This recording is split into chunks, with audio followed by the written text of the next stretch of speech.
을 창조하셨느냐 다섯 문장이고요. 다섯 단어인가요? 영어로는 10단어인데요. 히브리어는 7단어로 알려져 있습니다. 그런데 하여간 그 짧은 한 문장 속에 하나님께서 과학의 모든 요소를 다 집어넣으셨다. 무슨 소리냐? 과학은 5가지 요소를 다루고 있는데요. 첫째는 시간이죠. 태초에 시간이 시작이 됩니다. 그 다음에 하늘은 여러분도 아시다시피 하나님께서는 창조하시는 에너지가 있으신 분이죠. 에너지. 그 다음에 하늘은 공간이죠.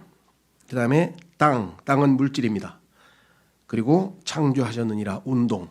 그래서 시간, 공간, 운동, 물질, 에너지 5가지 요소가 한마디 말씀 속에 다 들어가 있다라고 하는 참 위대한 말씀임을 말씀드리고요. 자, 그러면 저희는 또 기회 있을 때 더 다른 공부를 하되 오늘은 1장 2절로 한번 넘어가 보겠습니다. 여태까지 제가 공식적으로는 다루지 않은 내용이 여기 들어가 있는데 그것은 뭐냐면 and라고 하는 영어 접속사가 우리 성경에 영어에는 and라고 하는 한 단어인데 우리는 그런데 그 다음에 3절에 가면 그러자 그 다음에 그리고 그 다음에 4절에 또 이렇게 되어 있습니다. 그래서 그리고를 제일 많이 쓰고 나머지 몇 번에 걸쳐서 똑같이 그리고로만 하지는 않았어요. 영어처럼 and. 참고로 내가 지난번 우리가 사용하던 흠정력을 보니까 전부 다 안 썼어요. 다 안 넣었어요. 왜냐하면 문장이 어색하죠. 그리고 그러자 그런즉 뭐 자꾸 세우니까 그래서 하여간 국어에는 꼭 필요가 없다고 이제 판단하셨겠죠. 그 판단이 뭐 내가 이래라 저래라는 건 아니고 비교를 그냥 해보는 겁니다. 15절에 가면 또라고 하는 말 하나 집어넣고 30절에 또 그러니까 100번이 넘는 and를 98번은 그냥 우리말에는 어색하니까 다 빼버리고 또라고 하는 표현으로 15절을 또로 시작하고 30절을 또로 시작하고 이렇게 해서 2개밖에 안 넣었어요. 근데 이번 우리 번역은 감사하게도 왜냐하면 과거에 성경 공부를 할 때에도 이 문제가 왜 대두가 됐냐면 창세기의 and는 100번이 나옵니다. 1장에. 그런데 왜 이렇게 하나님 많이 넣으셨냐면 의도적인 거예요. 이게 의도적. 그게 왜 의도적이냐? 그러면 이건 문학의 소위 말하면 문장의 수사법에 의하면은 접속사 반복법이라는 거 있어요. 접속사 반복법. 이것은 강조하기 위한 것이고요. 특별히 여기서는 뭘 중요시하냐면 이 스피디하게 쭉쭉쭉쭉 읽어나갈 문장이 아니라는 거죠. 쉬어야 된다. 멈춰야 된다는 거예요. 그리고가 나오면 멈춰서 한 사건이 얼마나 중대한 사건인지 충분히 묵상하고 깊이 있게 생각한 다음에 그 다음에 그리고 또 한 사건이 있었고 거기서 또 충분히 시간을 보내고 그리고 그 다음에 또 그리고 이래야죠. 예를 들면 나는 태어났다. 첫 돌을 지냈다. 5살 때 유치원에 갔다. 10살에 뭐 초등학교에 갔다. 그러면 그게 그냥 한 문장으로 이어질 수는 없잖아요. 그렇죠. 첫돌 사건도 엄청나게 의미 있는 사건이고 그다음에 유치원 간 사건도 엄청나게 그러니까 하나님께서 지금 엄청난 그 역사를 한 장에다가 압축해서 지금 집어넣어놨는데 이걸 그냥 소설 읽듯이 쭉쭉 읽으면 안 되니까 하나님께서는 영어 문장에서도 일반적으로는 굉장히 어색한 요법 and를 계속 반복하면요 보통 문장 시험에서 그냥 그어버려요. 왜? 이런 문장을 썼어 하고 일반적으로는 그어버리는 그런 문체를 왜 하나님께서는 의도적으로 썼는가 여기 나와 있습니다. 제가 좀 설명했습니다. 창세기 1장에서 and라는 단어를 세워보십시오. 100번 정도 나타나고 있습니다. 일반적이지 않은 이 현상을 우리는 접속사 반복법 굳이 영어로는 폴리신데톤이라고 하는 그 문학의 기법입니다. 왜 하나님은 이 기법을 사용하셨는가? 이는 천천히 읽게 하고 연결된 각 구절이나 단어에 더 세심한 주의를 기울이게 하려 함입니다. 그래서 성령님께서는 우리로 하여금 매 단어와 구절을 깊이 숙고하도록 하시는 것입니다. 이것이 성령님께서 상당히 정확성을 기해서 쓰시는 이유입니다. 이런 기법은 창세기 22장, 창세기 15장 등 성경에서 여러 번 하나님께서 의도적으로 필요한 경우에는 사용하고 계신다라는 사실을 우리가 좀 염두에 두셨으면 좋겠습니다. 예를 들면 성경에 보면은요 창세기가 끝나고 이제 소위 말하면 출애굽기로 넘어가죠. 출애굽기로 넘어갈 때에는 영어로는 now라고 하는 단어, now, 이제라는 단어가 출애굽기의 첫 번째 단어예요. 그런데 놀랍게도 레위기는 첫 번째 단어가 and예요. 그 뭐냐면 출애굽기와 레위기는 연결된 거예요. 끊기는 게 아니라 연결되어 있는 역사 같은 시간대에 속해 있는 거예요. 그렇죠? 예. 그 다음에 다시 가서 now, and 이제 이렇게 하다가 그때로 시작되는 단어도 시작될 때도 있고요. 그 다음에 아예 새로운 거는 처음에 아무런 저기도 없이. 근데 우리는 접속사가 맨 문장 첫 번째 나오면은 어색하잖아요. 그래서 and로 시작된 거는 일단 빼버렸어요. 그러니까 이런 것은 문학적으로 성경을 기록하신 분이 의도적인 뭔가가 좀 들어있는데 이런 거에 대해서는 좀 고려가 안 되어 있다. 이걸 좀 말씀을 드리고 싶은데요. 예를 들면 요한복음 3장 5절 한번 가보겠습니다. 요한복음 3장 5절로 가보시면 and의 중요성이 일반적으로 보면 없을 수도 있어요. 예를 들면 나는 아침에 일어났다. 그리고 밥을 먹었다. 이렇게 하는 거는 좀 그리고가 들어가면 어색하잖아요. 그러니까 나는 아침에 일어나서 밥을 먹었다. 뭐 그 정도는 괜찮아요. and를 안 써도 그냥 일어나서 그 단어를 가지고도 우리말은 자연스러운데 이거를 필요한 경우에는 좀 100번 중에서 한 50번은 뭐 그렇다고 치고 50번 예를 들면 필요할 경우에는 넣어야 된다는 그걸 말씀 좀 드리는 겁니다. 예를 들면 요한복음 3장에 보시면 이런 표현이 나와요. 5절에 요한복음 3장 5절에 예수님께서 이같이 대답하셨느니라. 진실로 진실로 내가 너에게 말하노니 사람이 물로 태어나고 또 성령으로 태어나지 아니하면, 그래서 물로 태어난 것을 우리는 육적 출생이라 그랬어요. 왜냐하면 6절에서 예수님이 해석을 했잖아요. 육에서 태어난 것은 육이요. 그러니까 어머니 뱃속에서 태어난 것, 그건 육적 특성인데 그것을 물로 태어났다고 했다. 왜냐하면 창세기 1장 20절에 최초로 우리의 이 물리적, 이거 우리말로는 뭐라고 하나요? 신체적, physical life, spiritual life가 아니고 영적인 생명이 아니라 physical life가 최초로 만들어진 것은 물이거든요. 하나님께서 물에게 명령해서 생명이 있는 생물체를 내라고 하셨잖아요. 그러니까 모든 physical life가 물에서 나왔다고 하는 것은 과학적으로도 입증이 되어 있습니다. 그래서 여기에 보시면 물로 태어났다고 하는 것은 육적 출생, 우리의 육적 출생을 의미한다.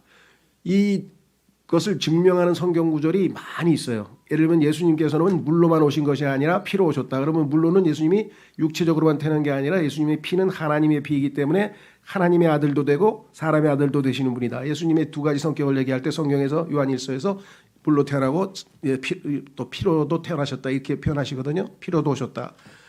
그다음에 이스라엘 자손들이 너희는 이스라엘의 물들에서 나온 자들이요. 그러니까 자녀들이 1세대, 2세대에서 이스라엘 민족이 쭉 이어지는 것을 물들로 표현하고 아내를 샘물로 표현하고 자녀들을 샘물들로 자문에 표현하고 이것은 다 육적 생명에 관련된 성경 구절이 창세기부터 계시록까지 일관성이 있기 때문에 물들을 우리가 생명과 연관을 시켜서 얘기합니다. 그래서 물로 태어난 것은 첫 번째. 또 근데 다시 태어나야 돼. 그건 뭐예요? 성령으로 태어나지 아니하면.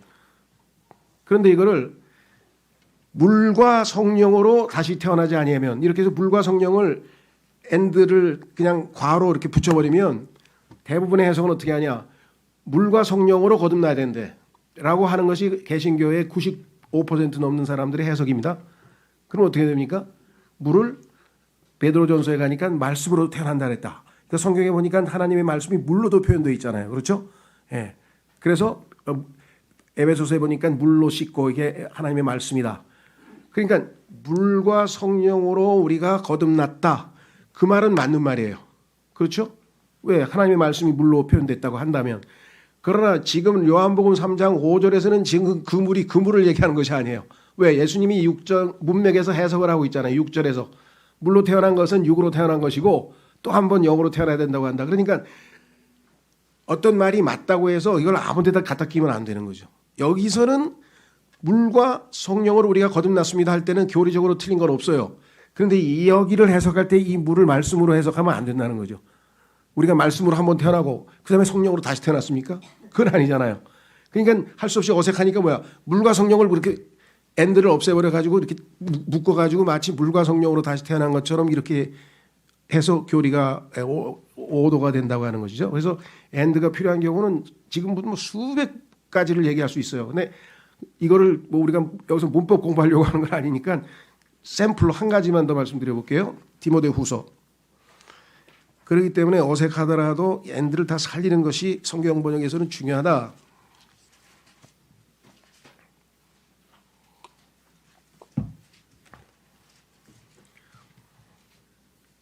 보십시오.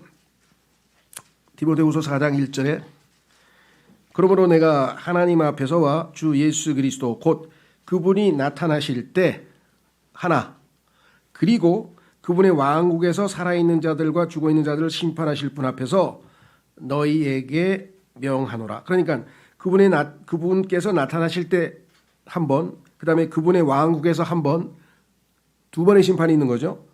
그래서 첫 번째 부활과 그 다음에 예수 그리스도의 재림과 관련된 이야기를 하고 있는 것인데, 그 마지막 최후의 심판을 얘기하고 있는 것인데, 이 두 가지를 구분 안 되고 마치 그분이 나타나실 때 그분의 왕국에서, 그리고를 빼면 그분이 나타나실 때 그분의 왕국에서 그러면 한 사건으로 보이죠. 무슨 말인지 아시겠어요? and를 집어넣으면 그분이 나타나실 때 한 번, 그렇죠? 첫 번째 부활, 그 다음에 두 번째, 그리고 그분의 왕국에서. 그러니까 두 개의 사건을 and를 놓치면 두 개를 묶어서 하나로 하는 오해가 발생할 수 있다는 거죠. 그러니까 샘플로 그냥 말씀드려서 제가 처음으로 30년 성경 공부하면서 and 성경 공부하기는 이번이 처음인 것 같아요. 자, 그래서 조금 and 그리고 이런 것들이 우리말로 읽을 때는 어색하지만 성경에서는 의미가 있을 수가 있다는 것. 두 번째, 이건 너무 길게 하면 그렇고요. 자, 두 번째는 지구의 연대에 관한 5가지 이론. 그건 뭐냐? 이거 알아두는 게 표지. 사람들이 이렇게 5가지 종류로 믿고 있다는 거죠. 자, 창세기 1장 1절에서 태초에 그랬는데 그 태초가 도대체 언제냐? 지금 과학자들의 주장은 137억 년 전. 그게 지금 현재 통설인 것 같아요. 방송에서 나올 때 보면 거의 137억 년 전이라고 하더라고요. 무슨 최근에 그 제임스 웹이라고 하는 특별한 뭐 또 망원경을 새로 만들어 가지고 어떻게 계산을 했는지 모르지만 137억 년 전의 모습을 우리가 뭐 보고 있다 뭐 이런 얘기를 하는 거 보면, 그러니까 뭐 제가 자세히는 모르겠습니다만 중요한 건 뭐냐? 첫째, 지구는 매우 오래되었고 인류도 매우 오래되었으며 하나님은 없다. 이게 이제 무신론자들이 주장하는 얘기고요. 두 번째, 지구는 매우 오래됐고 인류도 매우 오래됐긴 했는데 먼 과거 언젠가 이 모든 것 뒤에 하나님이 계신다. 소위 말하면 뭐 유신론적 진화론이라고도 할 수도 있고요. 근데 지금 현재 우리가 관심 있는 건 뭐냐? 3번입니다. 3번은 뭐냐면 지구는 매우 젊고 인류도 매우 젊으며 모두 하나님께서 창조하셨다. 그러니까 창세기 1장 1절서부터 첫째 날로 계산하는 거예요. 첫째 날. 그래서 지구도 인류도, 그렇죠? 인간은 6일째 태어났잖아요. 6일 때 창조됐잖아요. 그러니까 첫째 날하고 6일밖에 차이 안 나죠. 그러니까 지구도 인류도 매우 젊다. 얼마? 6,000년. 에서 10,000년 사이. 그게 소위 말하면 이제 복음적 그리스도인들, 주로 이제 구원받고 열심히 신앙생활하는, 그래도 복음을 알고 하는 대부분의 사람들이 이렇게 믿고 있습니다. 아마 여기 계신 분들도 거의 킹제임스 성경을 믿고 그다음에 이 소위 말하는 갭이라고 하는 것에 대해서 좀 배우기 전에는 다 이렇게 믿으셨을 거예요. 그렇죠? 예, 우리 주변에 그렇게 믿고 있는 분들이 많고 저도 그렇게 믿었습니다. 6,000년. 뭐 잘 모르니까. 그런데 이제 킹제임스 성경을 알게 되고 갭에 대해서 배우게 되면서 이게 뭐가 그게 아닌가 보네. 저는 사실은 구원받고 나서 얼마 안 돼서 이 사실을 읽었는데 별 관심이 없어서 그냥 넘어갔어요. 그건 뭐냐면 제가 스페인에 1981년에 구원을 받고 8개월 후에 스페인 유학을 갔는데 거기 가보니까 스페인에 있는 모든 거의 모든이겠죠. 거의 모든 개신교들, 즉 스페인은 95%가 카톨릭 신자니까 채 5%도 안 되는 또 여러 가지 또 많은 종교들이 있으니까 얼마 안 되는 그 소위 말하면 구원을 받은 성도들이 믿고 있는 교리는 거의 대부분이 스코필드 주석 성경을 가지고 있었어요. 1909년에 스코필드라고 하는 형제회 출신의 아주 유명한 그 변호사 출신의 이 참 신학자 중에 한 사람이, 목사 중에 한 사람이, 스코필드라는 사람이 그 주석 성경을 성경의 주석을 달아서 설명을 하는 주석 성경을 냈는데 거기에 창세기 1장 2절에 아마 이거는 1장 1절에 아름다운 창조의 변가 심판을 받아서 뭔가 문제가 터져서 이렇게 공허하고 형태도 없고 아주 이 어둠이 가득한 이런 모습으로 변했을 텐데 그것은 아마 이사야서 14장 에스겔서 28장에 있었던 사탄의 반역과 거기에 대한 하나님의 심판의 흔적이 이것일 것이다. 이런 주가 거기에 달려 있어요. 예, 스코필드 주석에. 그러니까 저는 그거를 읽고 뭐 자세히 설명을 해주니까 뭐 그런 게 있나? 왜냐하면 제가 구원받고 1년도 안 돼서 갔으니까 구원받고 1년도 안 돼서 간 사람이 뭘 알겠어요. 그러니까 아 그런 게 있나 보다. 그러고서 이제 넘어갔죠. 저는 그때 이제 스페인어로 성경을 이제 교회 다니면서 좀 읽었으니까.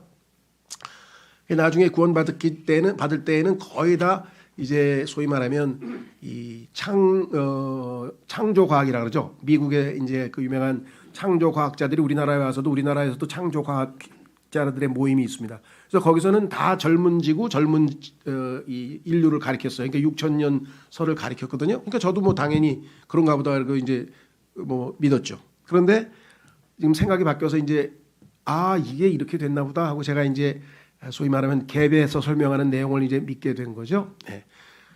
제가 보니까 킹제임스 성경으로 들어온 다른 분들은 내가 많이 모르고요. 소위 말하는 이제 제 동료 목회자들 중에서는 보니까 그거를 믿고 난 다음에 즉 저처럼 여기 3번 젊은 지구 젊은 그다음에 인류 이 두 가지를 믿은 것을 변화시키지 아니하고 수정하지 않고 그대로 유지한 채로 킹제임스 성경을 받아들인 분들이 한 절반 이상 돼요. 그러니까 그분들은 갭에 대해서 들어본 바가 거의 없어. 그러니까 그런데 여기 와서 이제 듣고 너무 황당하다고 생각했는지 아니면 뭐 어떻게 생각했는지 이제 안 받아들인 분이 있고 들어와서는 받아들인 분이 있어요. 그 중에 한 분이 저예요. 죄송합니다. 제가 분이라 그래서 이건 맞는 거 아니야? 이건 맞는 건데 하고 저는 이제 받아들였습니다. 예. 그때는 이제 그 라킨 그다음에 이제 피터 라크만 두 분 책이 이제 저에게는 영향을 많이 끼쳤고 더더군다나 제가 더 확신을 갖게 된 것은 워치만 리라고 하는 제가 굉장히 존경하는 영성에 굉장히 저에게 영향을 많이 끼친 분도 당연히 그렇게 설명하고 있더라고요. 그래서 이거 성경 깊이 있게 공부하시는 분들은 다 이거 믿는 거구나. 이거 올바른 교리를 제대로 배워서 참 좋다. 이렇게 생각을 했거든요. 그 나중에 보니까 믿는 사람 절반, 안 믿는 사람 절반이더라고요. 이 목회자들 중에서. 그래서 그분들끼리 모여서 뭐라고 했냐면 이제 확인을 했어요. 이 형제는 이 사람 믿고 이 사람 믿고 우리 이거 가지고는 싸우지 맙시다. 왜냐하면 이거는 미국에서도 믿는 사람 안 믿는 사람 너무 열심히 하는데 그분들도 잘 지내더라. 그러니까 우리도 요거는 견해가 다르다 서로. 그래서 요 문제는 이 교회 가면은 이거는 안 믿습니다. 이 교회는 믿습니다 하고 알려주고 서로 당사자가 이제 자기가 믿는 대로 가고 싶을 거 아니에요. 그래서 그렇게 좀 우리가 그리스도인답게 잘 하십시다 이렇게 해서 넘어갔어요. 근데 안타까운 일은 이제 안 믿다가 믿은 분, 그러니까 라킨 책을 통해서 이제 믿은 분이 한 분 계셨어요. 근데 이분이 갑자기 이제 어떻게 하다가 다시 안 믿는 쪽으로 돌아갔어. 회귀했어요. 그러니까 갭을 믿었다가 다시 안 믿는 쪽으로 돌아갔어. 근데 이분이 갑자기 갭을 믿는 사람을 이단이라고 막 공격을 하기 시작한 거예요. 조용하던 판이 막 여태까지는 서로 다르더라도 용납을 하기로 했는데 비판하기 시작을 한 거예요. 그래서 약간 문제가 생겼고 보니까 믿었다가 돌아간 목사들도 있고요. 제가 아주 친한 목사들 중에 반대로 전혀 안 믿었다가 우리 교회에서 나온 책자를 보더니 이건 맞는 건데 엄청난 걸 배웠습니다 하면서 그런 목사들도 계시고 그러니까 이게 어려운 교리다 보니까 이렇게 하면 또 설득이 되고 이렇게 하면 설득이 되고 왔다 갔다 할 수 있는 거기 때문에 우리가 조심스러워서 제가 교회에서는 아마 두세 번 이상은 30년에 걸쳐서 별로 안 가르친 것 같아요. 그리고 저희는 제가 책자를 냈어요. 왜냐하면 소책자를 포함해서 총 7권이나 되는데 이 갭에 대한 내용이 이거를 많은 사람들이 읽어보고 설득이 되면 좋고 본인이 아니면은 이 문제 가지고는 괜히 잘못하면 논쟁이 벌어져서 우리가 뭐 다 성숙해서 그냥 그렇습니까 인정 서로 존중합시다 이게 안 되잖아요. 이게 별걸 다 믿고 앉았어 막 이러고 이제 싸움 벌어지면 안 되니까 덮어버린 거고 우리 교회에서 믿는 거는 책자를 통해서 한번 확인해 보십시오 이렇게 넘어갔습니다. 자 4번은 이제 요즘 소위 말하면 진화론자들이 믿는 거예요. 지구는 137억 년, 인류는 뭐 40억 년인가 30억 년인가 하여간 잘 모르겠어요. 뭐 이렇게 해가지고 이제 또 하는 내용이 소위 말하면 이제 진화론자들이 믿고요. 그다음에 5번은 지구는 매우 오래됐으나 인류는 매우 젊고, 이게 지금 우리 소위 말하면 갭을 믿는 사람들이 믿는 거죠. 왜? 창세기 1장 2절은 1장 1절의 원창조의 모습이 아니다, 뭔가 엄청난 일이 발생했다라고 우리는 믿고 있는 거죠. 이 모두는 하나님이 창조하셨다. 그래서 이 문제는 여기서 제가 길게 설명하지 않고 7개의 책이 있는데 그걸 다 읽어보라는 게 아니라 그중에서 제일 얇은 소책자 하나를 택해서 보시면 돼요. 저는 제임스 낙스 목사의 두 홍수, 여기가 홍수가 한 번 있었고 노아의 홍수가 있었기 때문에 두 홍수라는 제목의 책이 저에게는 제일 설득력이 있었다. 여러분들에게는 또 다른 분들도 있을 거예요. 특히 거기 제가 존경하는 데이빗 리건이라고 하는, 돌아가셨어요. 목사님 돌아가셨는데 그분이 굉장히 미국에서는 존중 경받는 목사인데 이분이 앞부분에 너무 서문을 잘 썼어요. 이 문제는 결코 논쟁을 유발하거나 싸움을 하기 위해서 하는 것이 아닙니다. 저는 제가 믿는 바를 여러분들에게 알리고 여러분이 어떻게 반응하는 것은 여러분과 하나님과의 관계에 달려 있습니다. 이 문제로 인해서 결코 논쟁이 안 일어났으면 좋겠습니다. 그것이 그리스도인으로서의 올바른 태도입니다고 앞부분 서문에 그렇게 썼더라고요. 왜냐하면 이게 하도 논쟁을 불러일으키는 테마이다 보니까 그랬다는 거. 여러분들이 그 데이빗 리건의 그 간극 이론인가 뭐 그런 갈색으로 된 책자에 보면은 서문에 거기에 써 있어서 저는 도움을 많이 받았다는 말씀만 드리고요. 자, 그러면 1장 2절로 가서 간단하게 기본적인 것만 말씀드리려고 합니다. 첫째는 여기 보면 뭐라고 되어 있냐면은 그런데라 그랬잖아요. 1장 2절에 첫 단어가. 그러니까 1장 1절이 1번 보면 물질이 최초로 창조됐을 때의 원초적 상태라고 믿는 사람들이 있음 그랬는데, 이럴 수가 없는 게 1장 1절의 창조의 모습이 2절이 그걸 설명하고 있다 이렇게 한 거예요. 1장 1절의 창조가 어떤 상태였는가. 처음에는 그냥 무질서 상태였는데 1장 3절부터 하나님께서 질서를 부여해서 창조가 진행됐다 이렇게 설명하니까 1장 1절의 창조가 1장 2절이 그 모습이라고 이렇게 설명을 하는데, 그럴 수가 없는 게 end라고 하는 단어 때문에 그래요. 이건 시간이 흘렀다는 얘기거든요.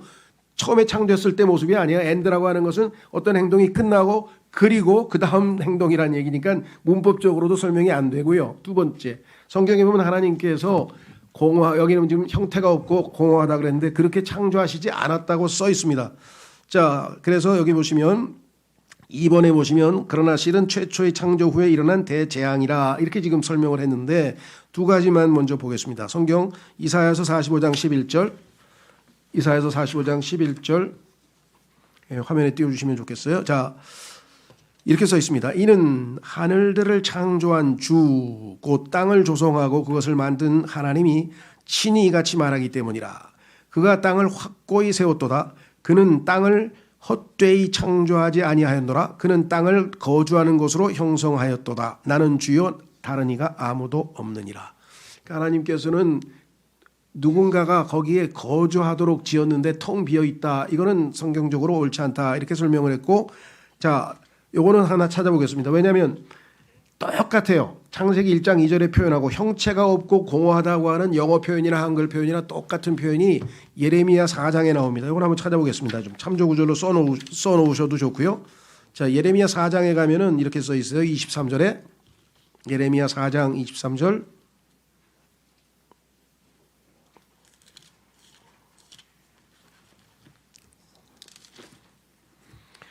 예레미야 4장 23절. 내가 땅을 보았더니 보라 그것은 형체가 없었고 공허하였도다. 그리고 하늘들을 보았더니 그것들의 빛이 전혀 없었더라. 형체가 없었고 공허하였다고 하는 똑같은 표현이 예레미야 4장 23절에 써 있죠. 따라서 첫 번째 하나님이 그렇게 창조하셨다고 볼 수는 없는 거죠. 뭔가 사건이 있었다. 그래서 그 사건을 우리가 아까 얘기한 것처럼 첫 번째 홍수로 비유했어요. 자, 이건 베드로 후서 3장 3절에서 13절까지를 한번 읽어보겠습니다. 거기 화면에도 띄웠습니다. 자, 우선 우리가 이것을 알지니, 자, 마지막 날들에 그들 자신의 정욕들을 따라 살아가는 비웃는 자들이 와서 말하기를, 사람들이 이제 조롱을 하는데 뭐라고 조롱을 하느냐, 그분께서 오신다는 약속이 어디 있느냐, 예수님의 재림을 안 믿어요. 예수님이 오신다는 그런 약속이 어디 있느냐, 이는 조상들이 잠든 이래로 모든 것들이, 자 보세요, 창조의 시작부터, 창조의 시작은 창세기 1장 1절이죠. 창조의 시작부터 그들이 존재했던 대로 지속되기 때문이라. 그러니까 한 번도 큰 재앙이 없었다는 거예요. 창세기 1장 2절은 어마어마한 재앙이 있었다고 우리가 읽었는데, 재앙이 없다고 주장하는 사람들이 와서 하나님께서 무슨 재앙을 내린다는 거야? 예수님이 오기는 뭘 와? 지구는 그냥 그대로 있는 거야. 있는 그대로. 이걸 유물론이라 그랬죠. 물질은 있는 그대로 항상 그대로 유지되는 거야. 동양의 노장 사상에서는 뭐라고 하느냐? 이걸 천장유구라고 합니다. 천장유구. 하늘은 넓고 땅은 지속된다. 그러니까 하늘과 땅은 영원부터 항상 있었던 거지, 언제 지어진 것도 아니고 창조된 것도 아니고 변화도 하나도 없다. 그런데 변화가 있었다고 우리는 주장을 하니까 잘못됐다고 주장하겠죠. 조롱합니다. 5절, 이는 하나님의 말씀에 의하여 예로부터 하늘들이 있었다는 것과 땅이 물 밖에 서 있었다가 물 안에 있었다는 것, 자, 홍수죠. 이것에 관하여 그들이 일부러 무지하려 하였기 때문이라. 아무런 변화 없이 재앙이 없었다라고 하는 이론을 스태티시즘이라고 하는 또 철학 이론이 있어요. 그게 이제 표현인데, 우리는 대재앙이 있었다. 그 결과가 1장 2절이다. 이렇게 믿고 있는 거죠. 왜? 증거가 너무 많으니까. 여기 나와 있는 형체가 없다, 공허하다, 어둠이 가득했다. 이 세 가지 표현은 창세기부터 계시록까지 그 표현이 나올 때마다 여러분들이 찾아보시면 항상 하나님의 심판 후의 결과의 모습이 이 세 가지로 나타나요. 뭔가 심판을 하시면 이 세 가지의 형태로 모습이 나타난다는 것을 성경 여러 곳에서 우리가 찾아볼 수가 있습니다. 제일 유명한 건 출애굽기 때 심판 때 어둠이 있었고요. 예수님이 십자가에서 죽으실 때도 어둠이 있었고요. 이런 내용들이 성경에 아주 다양한 자료들을 많이 우리가 확보해 볼 수 있습니다. 그래서 자, 그 다음에 보겠습니다. 7절. 그러나 지금 있는, 죄송합니다. 6절. 그때 있던 세상은, 이게 창세기 1장 1절에 있었던 세상이 하나님께서 세상을 창조하셨다고 성경에 나옵니다. 자, 그러니까 그때 있던과 지금 있는이 대조돼 있죠. 6절과 7절에. 그때 있던 세상, 지금 있는 하늘과 땅. 지금 우리가 살고 있는 하늘과 땅과 그때 있던 세상은 창세기 1장 1절이죠. 자, 창세기 히브리서 11장에 보면은요, 하나님께서 세상들을 창조하셨대요. 그럼 지금 하나님이 세상들을 창조하셨다고 히브리서 11장에서 말씀하셨다면은 적어도 세상이 2개 이상은 돼야 복수가 되겠죠. 하나를 가지고 세상들이라고 하시진 않을 거 아니에요. 그렇죠. 그러면 this present evil world, 이 악한 현 세상, 지금 우리가 현재 살고 있는 이 세상 말고 또 한 번 세상이 있었다는 거예요. 그 창세기 1장 1절에 있었던 세상인데 그 세상이 망했다. 불로 홍수로 심판을 받아서 1장 2절처럼 되어버렸다고 지금 성경에서 말씀하고, 지금 살고 있는 현 세상은 어떻게 돼요? 예수님께서 이 땅을 심판하시고 나서 성경에 뭐라고 했냐면 오는 세상이라 그랬어요. world to come. 아직 안 왔어요. 오는 세상이 있죠. 그렇죠? 예. 그래서 그 오는 세상에서 하나님께서 어떻게 해요? 예. 새하늘과 새 땅을 지으신다고 지금 설명을 했습니다. 자, 그래서 우리는 7절에 가서 지금 있는 하늘들과 땅은 동일한 말씀에 의해 간수되고 있으니 불경건한 사람들의 심판과 파멸의 날을 대비하여 불살라지기 위해 간직되어 있느니라. 그래서 여기 지금 나와 있는 6절에 물이 넘쳐 흐르게 되어 물에 의해 멸망하였다라고 하는 것을 90% 이상의 사람들이 다 노아의 홍수로 설명을 하는데, 노아의 홍수는 하늘들과 땅이 전부 다 물에 잠긴 게 아니에요. 땅만 물에 잠겼어요. 하늘들은 멀쩡하게 있었죠. 그렇죠? 아라랏산 정도, 그 정도까지만 덮이고 하늘들은 멀쩡하게 있었잖아요. 그러니까 하늘들과 땅 전체가 홍수로 잠긴 것은 창세기 1장 2절 이외에는 성경에서 찾아볼 데가 없습니다. 그리고 주님이 오실 때 하늘들과 땅이 다 불타. 처음에는 물로 심판하만 하셨고 창세기 1장 1절에서 2절 사이에서 심판이 한 번 있었죠. 그 다음에는 불로 심판한다고 하늘들과 땅에 대해서 언급하고 있죠. 그러니까 노아의 홍수는 거기에 들어갈 수가 없어요. 지구, 땅만 심판을 홍수가 있었기 때문에. 자, 그 다음에 8절. 그러나 사랑받는 자들아, 주께는 하루가 천년 같고 천년이 하루 같다는 이 한 가지 관하여 무지하게 되지 말라. 주께서는 어떤 사람들이 더디다고 여기는 것처럼 그분의 약속에 관하여 더디신 것이 아니라 오직 우리를 향하여 오래 참으시어 아무도 멸망하지 아니하고 다만 모두가 회개에 이르기를 원하시는도다. 그러나 주의 날이 밤에 도둑같이 말이라. 그날에는 하늘들이 거다란 굉음과 함께 사라져버릴 것이요 원소들이 뜨거운 열로 녹을 것이요 땅과 그 안에 있는 행위들도 다 더불어 불타버릴 것이라. 하늘과 땅이 다 해체돼 버린다는 거예요. 여기에 대해서도 과학자들이 반론을 제기했었습니다. 뭐라고 했냐? 과학적으로 불가능하다. 이게. 온 우주가 다 불타버린다는 것은 불가능하다. 그런데 갑자기 어느 날 새로운 이론이 나왔어요.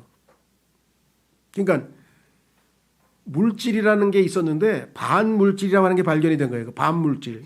그러면 물질과 반물질이 어떤 특별한 촉매에 의해서 폭발하면 우주는 멸망한다고 하는 이론이 과학적으로 성립이 가능하다. 그래서 스스로 자기들의 이론을 고쳤어요. 우주 폭발은 가능하다. 이론적으로. 될지 안 될지 모르지만 이렇게 또 의견을 바꿔놨습니다. 자, 그래서 성경의 말씀이 그냥 지어진 얘기가 아니라는 것.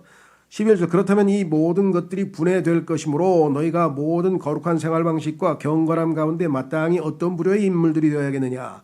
하나님의 날이 오는 것을 고대하고 서두르라. 그날에는 하늘들이 불부터 분해될 것이요 땅만이 아니고 원소들은 뜨거운 열로 녹을 것이라. 그럼에도 불구하고 우리는 그분의 약속에 따라 의가 그 안에 거하는 새 하늘들과 새 땅을 고대하는도다.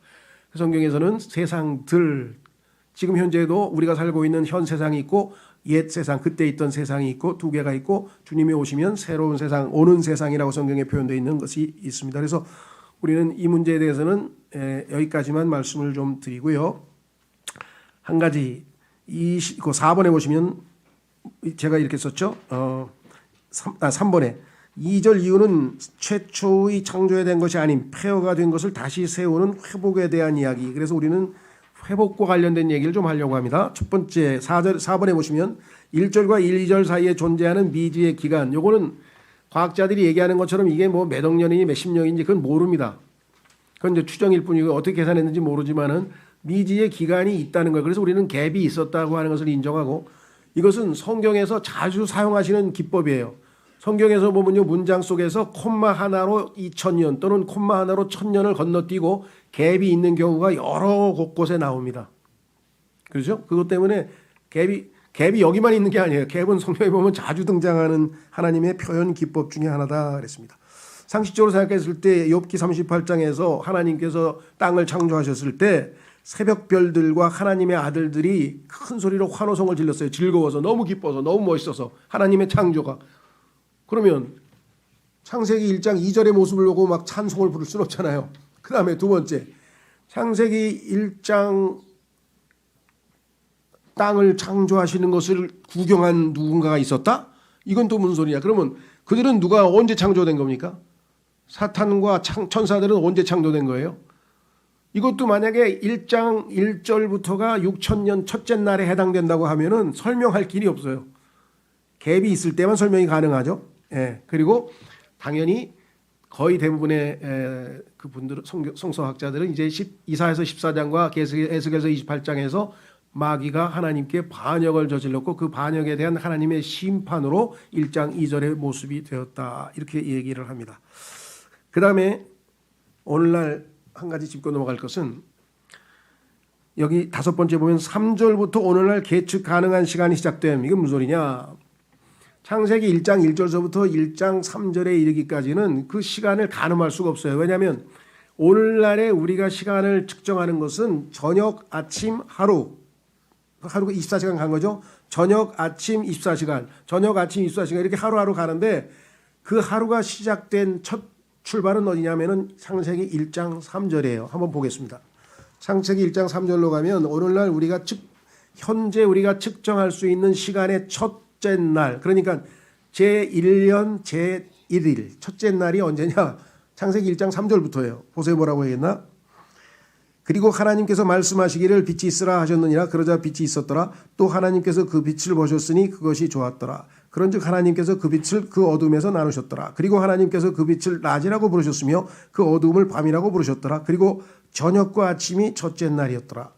자, 3절에 하나님께서 말씀하시기를 표현과 그 다음에 끝부분에 뭐라 그랬습니까? 그 저녁과 아침이 첫째 날이었더라.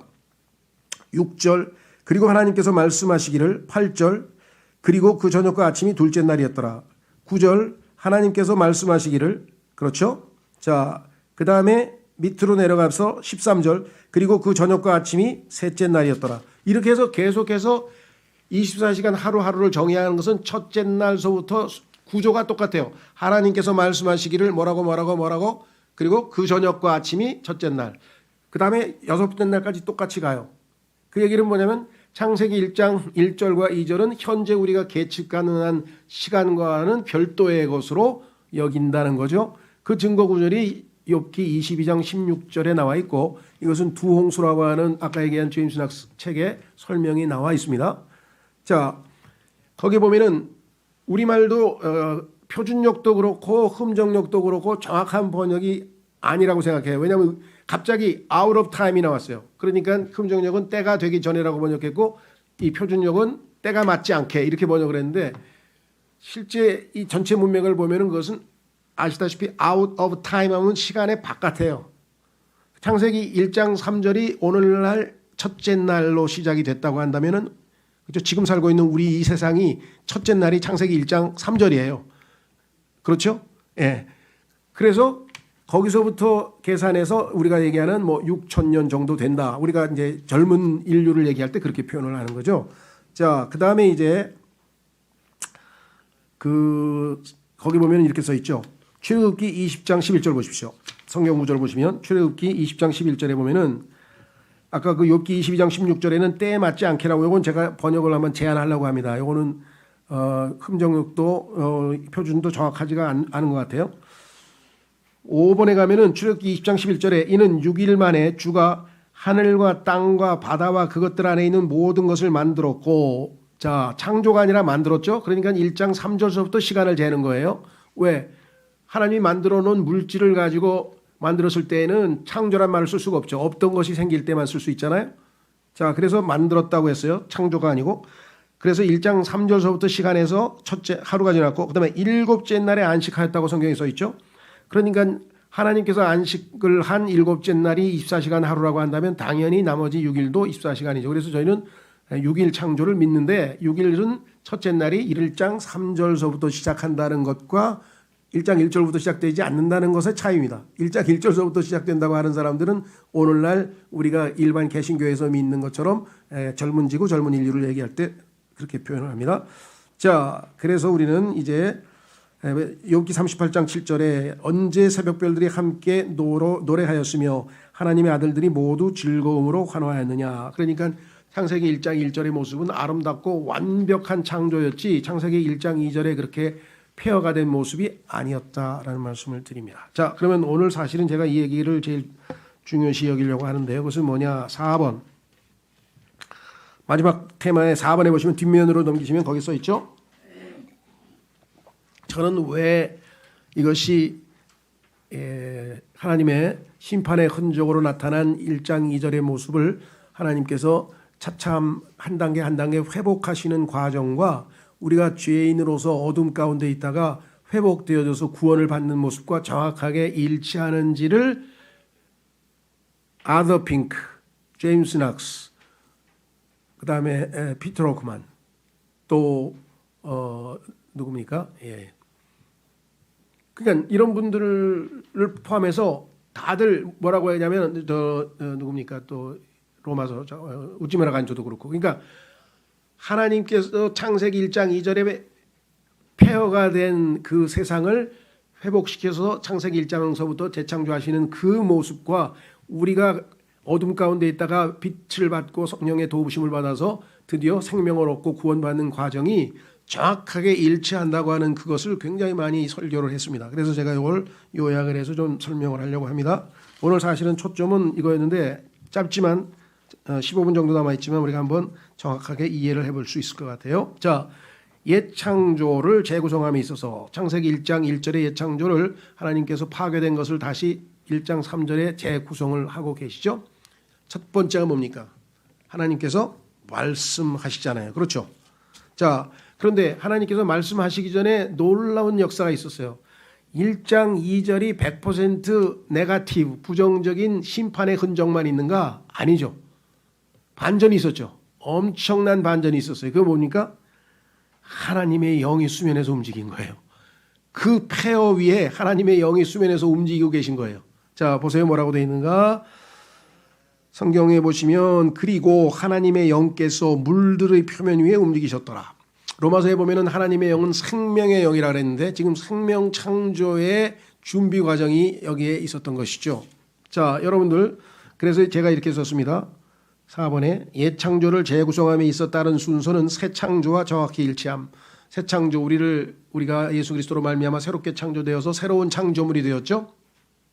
구원받고, 따라서 폐허가 된 땅의 회복의 역사와 그리스도인의 영적인 역사를 비교해 본다. 자, 첫 번째 천지 창조시 욥기 38장 7절 우리가 조금 전에 읽었는데요. 얼마나 아름다웠으면 즐거움으로 환호했겠습니까? 하나님의 우리는 어떻게 됐습니까? 천사들이 아담이 등장했을 때 뭐라고 했을 것 같아요? 성경에는 굳이 나와 있지는 않지만 시편 139편 14절을 보시면 시인이 이렇게 고백했어요. 시편 139편 14절에 제가 당신을 찬송하겠나이다. 이제 제가 두렵고도 경이롭게 wonderfully, fearfully and wonderfully 의사들이 인간의 그 신체의 구조와 기능을 볼 때 어떻게 얘기합니까? 뭐 압도당하죠. 어떻게 이렇게 기묘하게 인간의 신체가 만들어졌고 그 기능과 이런 모든 것들.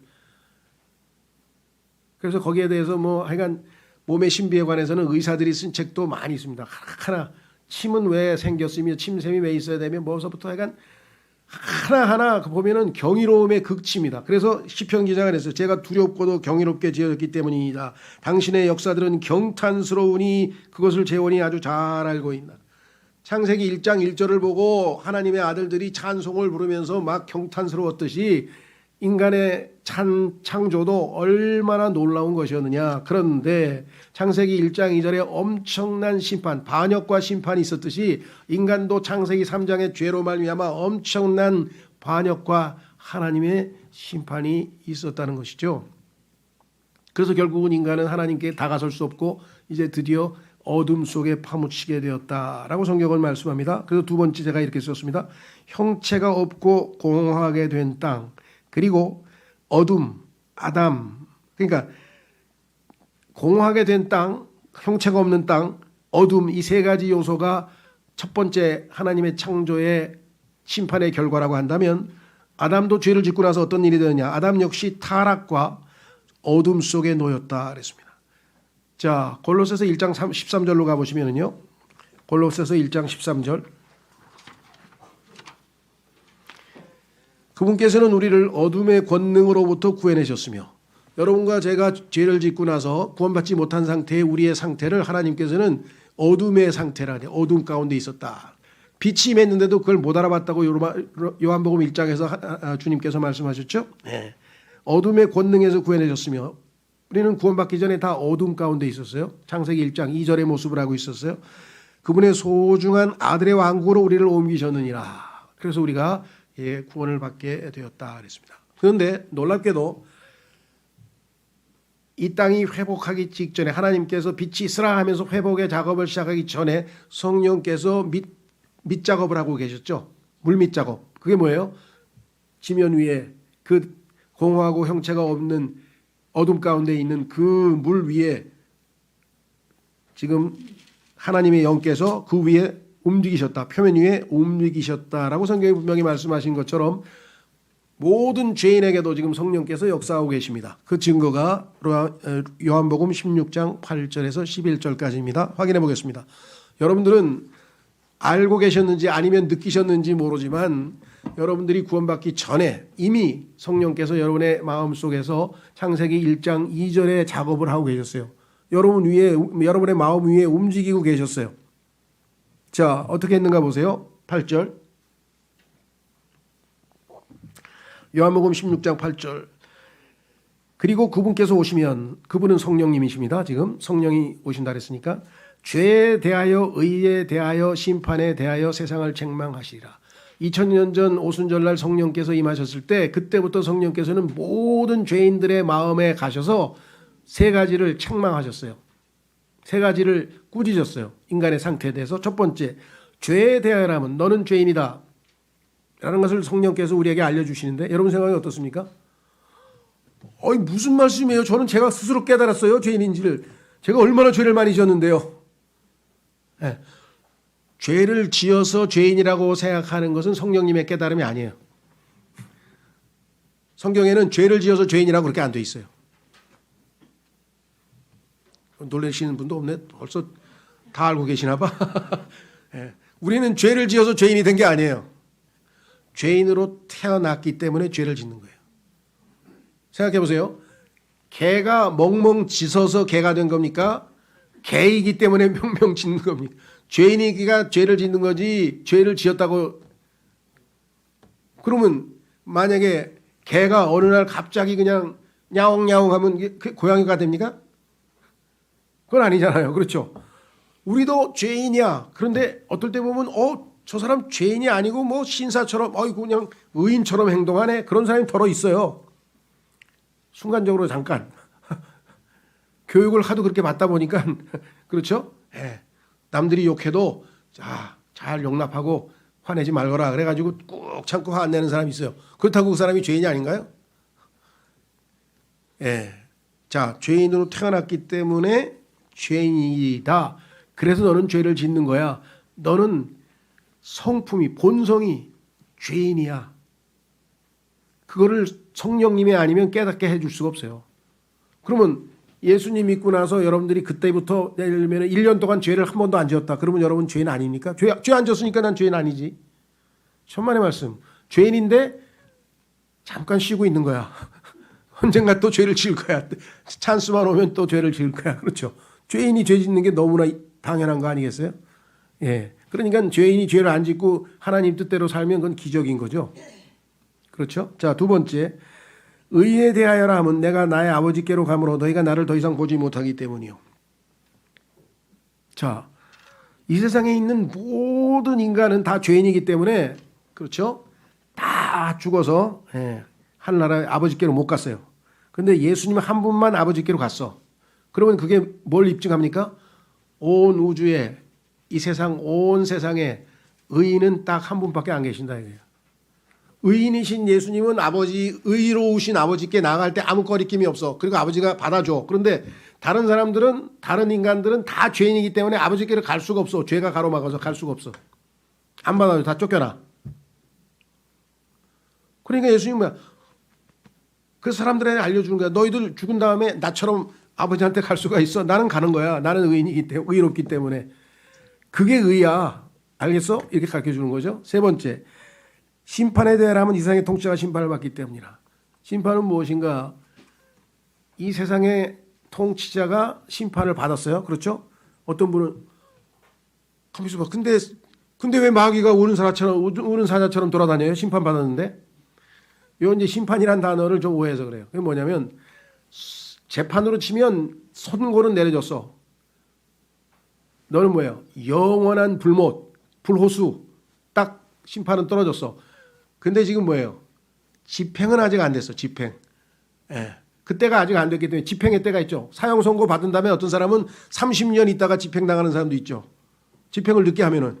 그러니까 마귀도 지금 하나님께서 예수 그리스도께서 오셔서 마지막 불호수로 던질 때까지는 이 땅에 뭐예요? 우는 사자처럼 삼킬 자를 쫓아다니면서 자기가 모르겠어요. 불호수에 가서 덜 외로우려고 그러는지 성경에 보니까 에스겔서 33장에 마귀의 유일한 위안은 뭔가 그랬더니 지옥에 가보니까 자기의 꼬임에 빠져서 거기에 와 있는 사람들이 너무 많어. 그래서 막 흐뭇해한다 그래서 마귀의 유일한 위안이라고 써요. 위안. 마귀의 유일한 위로. 뭐가 위로냐면 아이고 내가 혼자 아니고 내가 참 작품을 많이 만들어놨네. 여기 많이 왔네 하고 기뻐하고 있다라고 참 어처구니 없는 얘기가 성경에 나오는데요. 자, 그러니까 중요한 거는 뭐냐? 의에 대하여 죄에 대하여 의에 대하여 심판. 너희가 만약에 성령께서 깨닫게 해주는데 죄에 대해서 내가 책망했는데 책망을 안 듣고 의에 대해서 책망했는데 책망을 안 듣고 그러면 뭐죠? 마지막 너의 종착역은 마귀와 함께 영원히 심판을 받는 것이다. 이게 성령님께서 우리에게 가르쳐 주시는 거예요. 그래서 뒤에 보면은 여기 나오잖아요. 9절에 죄에 대하여라면 그들이 나를 믿지 아니하기 때문이요. 여기 뭐 살인 얘기 나왔습니까? 강도 얘기 나왔습니까? 거짓말 얘기 없어요. 죄는 뭐예요? 하나님이 모든 죄들 수없이 많은 죄들은 예수님의 피로 다 씻었고 예수님의 십자가로 다 도말해서 끝나버렸어요. 그런데 그 하나님의 뭐예요? 진리의 사랑을 거부하고 하나님의 아들을 내어주시는 그 사랑을 거부하고 그 하나님을 믿지 않고 예수 그리스도를 받아들이지 않고 거절하고 무시하고 무관심하고 이 모든 예수님을 믿지 않는 그것에 대해서는 하나님께서는 영원한 불못 이외에는 다른 방법이 없다는 거죠. 근데 여러분 생각해 보세요. 아무리 똑똑한 사람한테 가서 당신은 성경에서 죄인이라고 합니다. 내가 왜 죄인입니까? 죄인으로 태어났는데요. 무슨 죄를 졌습니까? 예수님을 믿지 않는 죄를 졌습니다. 이 땅에 존재하는 모든 인간은 무슨 짓을 해도 다 구원받을 수 있어요. 하나님을 모독하고 별짓을 다 해서 다 용서받을 수 있어요. 한 가지를 안 하면 구원을 못 받아요. 한 가지를 안 하면, 하면이 아니고 안 하면. 성경에 죄는 두 종류입니다. 하나님이 하라 그랬는데 안 한 죄가 있고 하지 말라 그랬는데 하는 죄가 있어요. 오늘 우리가 설교한 것은 하지 말라 했는데 한 죄죠. 근데 성경에 보면 또 하라 그랬는데 안 한 죄도 있어요. 사무엘이 고백하죠. 나는 너희를 위하여 기도하기를 쉬는 죄를 범치 않았노라. 그러니까 하나님께서 하라 그랬는데 했어. 기도했어. 하지 말라 그랬는데 안 한 죄야. 하라 그랬는데 한 죄. 이 두 가지가 있는데 구원 못 받는 죄는 딱 하나뿐이에요. 뭘 안 하는 죄야. 커미션이 아니고 오미션이야. 커밋이 아니고 오미트야. 빼는 거야. 뭘 안 해요? 예수님을 안 믿는 거예요. 예수님을 안 믿는 그게 하나가 유일하게 지옥에 가는 죄입니다. 여러분 아시겠어요? 너무하세요. 그거 안 믿는 거 하나님께서 예수님을 믿게 하려고 어떻게 하셨습니까? 자신의 아들을 십자가에 내어주시고 그 십자가에서 생명을 내어주시고 근데 그 아들을 거부한다? 그럼 하나님이 화가 안 나는 게 더 이상한 거죠. 자, 마지막으로 뒷부분 이제 마무리 짓겠습니다. 네 번째, 하나님께서 말씀하심. 자, 그러면 하나님의 영이 움직이고 계셨어요. 그때 하나님께서 뭐예요? 말씀하셨어요. 믿음은 들음에서 난다고 로마서 10장 17절에 했죠. 하나님의 말씀을 들었어요. 성령께서 조명을 비추고 있었어요. 나 죄인인데 우리 죄로 인하여 예수님이 죽으셨다고 오늘 복음에 말씀했던 올해 암송 구절이 탁 복음이 전파됐어요. 그래? 하고 뭐예요? 그 말씀을 이제 믿게 되는 거죠. 자, 그래서 성령이 하나님의 영이 움직이시는 것은 세상을 향한 하나님의 성령의 역사요. 4번 하나님께서 말씀하심 우리에게도 말씀하셨죠. 그래서 그 말씀이 우리에게 생명을 가져다 줍니다. 자, 성경 구절 3개 찾습니다. 거기에 보시면 고린도후서 4장 6절에 이는 빛으로 하여금 어둠으로부터 나와 비추라고 명령하신 하나님께서 창세기 1장 2절을 얘기하고 있어요. 창세기 1장 2절에서 뭐예요? 빛으로 하여금 어둠으로부터 나와 비추라고 명령하신 하나님께서 1장 3절에서 하나님께서 빛이 있으라 그 얘기하고 있는 거죠. 예수 그리스도의 얼굴에 있는 하나님의 영광을 아는 빛을 비추고자 우리 마음속을 비추셨기 때문이라. 창세기 1장 3절에서 빛이 임한 거나 우리 어둠의 왕국에 있는 우리에게 하나님의 말씀이 우리에게 빛을 비추신 거나 똑같은 거라는 거예요. 지금 고린도후서 4장 6절에 설명했잖아요. 베드로전서 똑같아요. 2장 9절. 그러나 너희는 선택받은 세대요 왕가의 제사장단이요 거룩한 민족이요 독특한 백성이로다. 이는 너희를 어둠에서 불러내어 자신의 놀라운 빛으로 들어가게 하신 분에 대한 찬송들을 너희로 하여금 내보이게 하려 하심이라. 빛이 임해서 그 다음에 어떤 일이 벌어지는가. 자 보세요. 시편 119편 130절. 당신의 말씀들이 들어오면 하나님의 말씀이 내 안에 들어왔어요. 내가 말씀을 받아들였습니다. 들어왔어요. 그럼 어떻게 돼요? 빛을 주나니. 빛이 빛입니다. 그것이 우매한 자들에게 명철을 주나이다. 성령께서 조명하면요 우리가 지혜로워져요. 명철을 깨달아요. 이해. 여기서 명철이야 understanding. 예수님이 죽은 게 그 내 죄 때문에 죽으신 거네. 예수님이 부활하신 것이 나를 의롭다 하기 위해서 부활하신 거네. 아유 세상에 난 학창시절에 예수님의 죽으신 부활하신 그런 걸 믿고 앉았어 하고 조롱했는데 알고 보니까 그게 나의 죄 때문에 나를 의롭다고 인정하기 위해서 그 사실을 자기와의 관계를 알게 된 거 아니에요. 성령의 조명 없이 그게 되겠습니까? 여기 나와 있죠. 말씀들이 들어오면 빛을 주나니 그것이 우매한 자들에게 명철을 주나이다. 창세기 1장 4절에 또 하나님께서 그 빛을 보셨으니 그것이 좋았더라. 그런즉 하나님께서 그 빛을 어둠에서 나누셨느니라. 아까 골로새서 1장 13절에서도 봤었죠. 그래서 빛과 어둠을 나누셨어요. 고린도 후서에서 보면 빛과 어둠이 어찌 동시에 있을 수 있냐 이거죠. 어두운 가운데 빛이 비추면 어둠은 다 사라져버리고 없어지는 거죠. 그렇죠? 어둠이 임하면 빛은 없어져 버린 거고. 자, 그래서 여섯 번째 물과 물을 나누심. 요건 이제 다음번에 좀 보완 설명을 하겠습니다. 6절에 나오고요. 셋째 날 드디어 생명이 나타납니다. 그렇죠? 생명은 셋째 날에 세 종류가 있어요. 풀과 야채와 과일나무. 요 세 가지 생명의 특성이 우리의 풀처럼 우리의 신앙이 아주 초반에 미미하다가 나중에 성령의 열매를 풍성하게 맞는 과일나무 같은 신앙으로 성장하게 될 것을 성경에서 미리 얘기를 하고 있죠. 생명은 단계가 있어요. 한 단계 한 단계 따라서. 자, 그래서 다음 시간에 이제 그 진전 더 이어나갈 텐데요. 여기서 오늘 말씀드리고 싶은 것은 이와 같이 옛 창조의 재구성과 새 창조 우리의 구원에 맞아떨어진다는 것을 봤을 때도 역시 창세기 1장 2절은 정상적인 상태는 아니고 어둠과 이 심판의 상태라는 것을 우리가 성경을 통해서 충분히 확인해 볼 수 있다. 그 말씀이죠. 다음 시간에 계속해서 우리 공부하도록 하겠습니다.